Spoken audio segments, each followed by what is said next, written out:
There is an interesting topic I want to talk about today when it comes to Kushina. But first, I need to give a little bit of a backstory. When Hashirama defeated Madara as a Ninetales, obviously he could not let the Ninetales go free, so he had the idea to split all the tail beasts between the villages. Now, in theory, that is a great idea, but the problem is they will not realize it will come to bite them in the ass generations later with the amount of harm and death that it has caused doing making that decision. Because what the thing about it is, Hashirama and the other Hokage did not realize that the amount of hatred that the tail beasts would have and the amount of power hungry shinobi would have to obtain those tail beasts would occur massive losses. Now, Killer Beast Village is seems to be the only one who got the fucking memo because obviously they gained respect for the tail beast. They became more Killer Beast became more friendly with the tail beast much more early on than any of the other Jinchuriki. So I think for him, he had a great plan and was a lot more smart about it.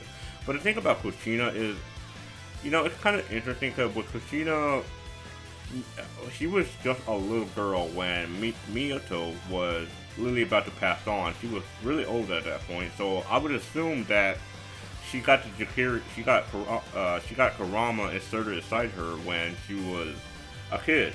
Now, when you fast forward from that point to when she's an adult, the fact that she never tried to bond with Kurama or never tried to use his powers or anything like that, it is kind of baffling to me. Now, granted, I'll give it this.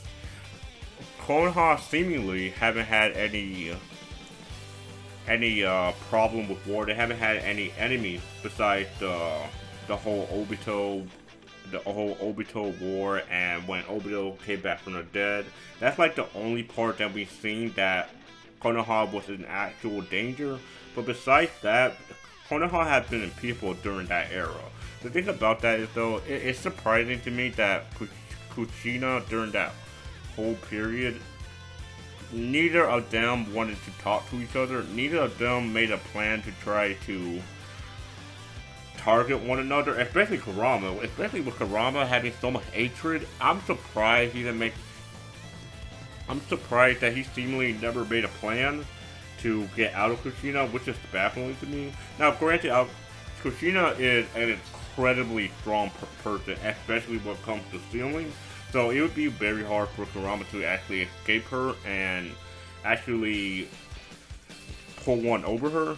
So I guess I could see that argument, but it's still when you have such a a huge host of power, and you decide to look the other way and not even attempt to use it at all, that is such a waste of space. And because especially given how when you have someone inside you that hates humans, and the fact that Kushina is going to die eventually, it kind of creates a cycle where every generation is going to have to carry this grudging hate of a massive power, and eventually that was bound to collapse. Now, luckily, Naruto came in and saved the day, but I mean, obviously, during the pain shit, Naruto would have easily died if it wasn't for Kushina and Minato inserting their chakra inside of Naruto and being able to seal the tail beast.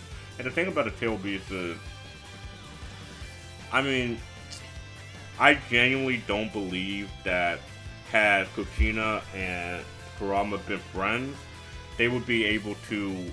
They wouldn't have died or fought as bad as they did during Obito. I genuinely think that they would have gave Obito a run for their money, because I genuinely do believe that Kurama could have had some decent compatibility with Kushina if they actually had a back and forth conversation. And the thing about Kushina that actually does interest me to a degree is that in a Storm game, we see Rin, who is obviously the third tailed Jinchuriki. Her awakening is actually into the free tail.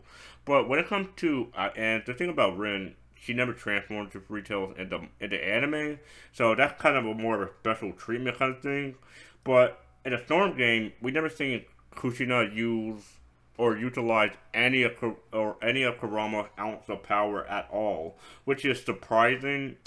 Which is surprising that's actually a thing, but it just goes to reinforce that for whatever reason, Kushina just just absolutely refuses to utilize any of Kurama's power. And it's kind of funny, like even if someone were to beat her ass in Storm, she still would rather lose than use Kurama's power. I mean, at that I just find it funny. Instead of using Kurama's power, she actually just gets the pots and pans instead, and I just find it to be very comical. But seriously, I think had Kushina been able to utilize more Kurama power, they would have been good to go. Honestly, 'cause I think it would have been actually interesting. It would have been an interesting scenario, similar to how Deku and All Might share one for all.